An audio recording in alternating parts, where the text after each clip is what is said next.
Ismail was a man from Karachi, Pakistan.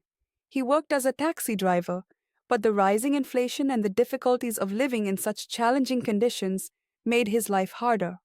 Every day, he struggled to make ends meet, and he was becoming more and more frustrated. His job, which once helped him survive, was no longer enough to sustain him. It was getting harder to pay for food, utilities, and the basic necessities. Ismail had a dream of providing a better life for his family, but things were not looking good. One day, Ismail's friend, who had been working in Dubai for years, called him. His friend had always told him, "Ismail, come to Dubai. Life is better here. You will find work easily, and you'll make enough money to send back to your family. Your life will improve." At first, Ismail didn't take his friend seriously. He thought it was just a far off fantasy. But as the months went by, the situation in Karachi became more difficult, and Ismail was left with very few choices. Finally, Ismail decided to take the leap. He packed his bags and said goodbye to his family. He hoped that his decision would be the start of a better future. Ismail traveled to Dubai with high hopes, believing his friend's words would be true. His friend met him at the airport and immediately began guiding him around, introducing him to people who could help him find work. His friend introduced him to a woman who belonged to a wealthy Arab family. She seemed to be very kind and welcoming.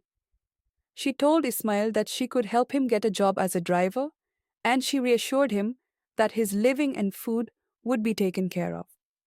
The offer sounded perfect, and Ismail was relieved to hear that he wouldn't have to worry about basic needs like food and shelter. The woman told him, "Don't worry, Ismail. You will have food and a place to stay. You can focus on your work, and I'll make sure you're well taken care of." She even promised him that he could send money back home. Ismail felt as if his prayers had been answered. All he had to do was drive for her and follow her instructions. He felt like he was in a dream. Ismail's heart swelled with hope for the future. He signed an agreement, but he didn't know what it said. His friend explained to him that he would be working for the woman for 2 years, and in return, he would be paid a good salary. Ismail didn't question it. He was so eager to make a better life that he didn't think about the details too much. He trusted his friend, who had been in Dubai for years. The woman's house was grand and luxurious. Ismail was shocked when she told him that he would be staying in a guest room in her home. It was a large, air-conditioned room, unlike the small quarters where other workers lived. This was the first indication that things might be a little different from what he expected. But at that moment, he was too happy to care. Every day, the woman treated him with special care. She would invite him to sit with her at the dining table and share meals. This was completely different from what Ismail had expected as a worker. He thought he would be eating with the other servants, but instead he was dining with the woman herself. She would smile at him, praise him for his work, and tell him that he was doing a good job. It made Ismail feel like he was an important person in the house. But then things started to feel a little strange. The woman would take him to a flat every day. She would ask him to wait outside while she went inside. Ismail would sit in the car, looking out the window, not understanding why he was always left alone in the car. He would wait for hours, his mind wandering with questions. Why was she making him wait outside? What was she doing inside? But he never asked. He was just a driver, and he didn't feel like he had the right to question her actions. There was one day, though, when he noticed something unusual. As they drove back from one of these trips, the woman started to speak in a strange way. She told him, "You know, Ismail, I really like young boys like you. I don't know why, but there's something about you that I find very attractive."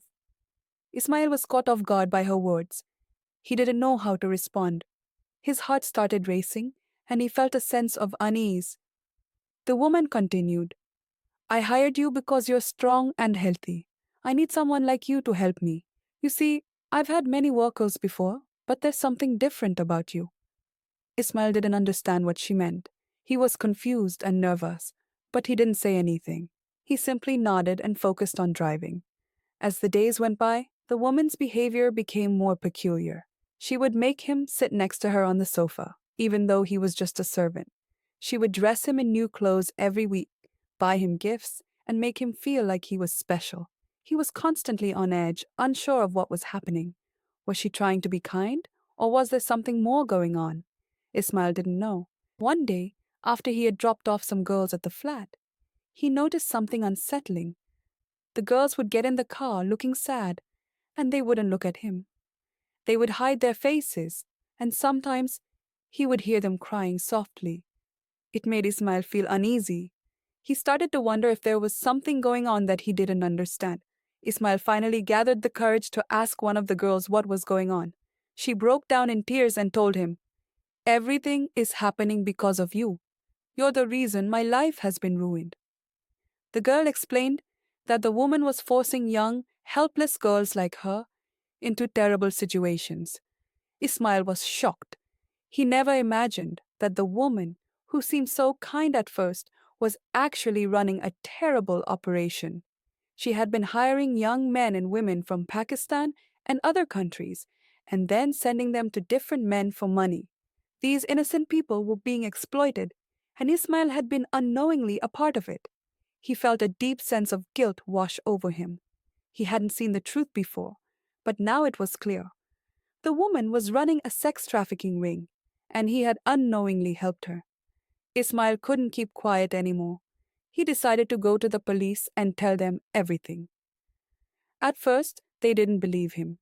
They thought he was just another person making false claims, but Ismail didn't give up. He kept pushing, kept insisting that he knew the truth, and finally, the police took action.